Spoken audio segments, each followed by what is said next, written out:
जी मौकम number 327 में हम आए हैं, दोपहर का वक्त है और यहाँ पर हम आपको इसको दिखाते हैं। ये हिंदी बरादरान की तरफ से कैंप है, वहाँ पे दोपहर का खाना दिया जा रहा है और हम लोग इधर साथ में खड़े हैं।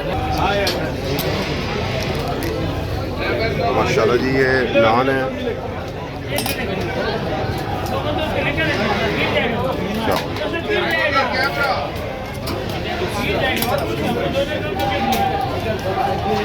ये जी रेडी करके रखे हुए हैं इन्होंने।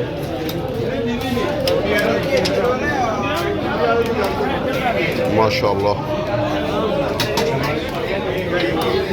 ये खुदाम इमाम हुसैन ज़ायरीन की खिदमत कर रहे हैं।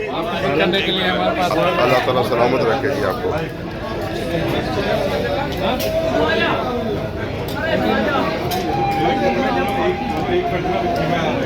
भाई चम्मच दे दो।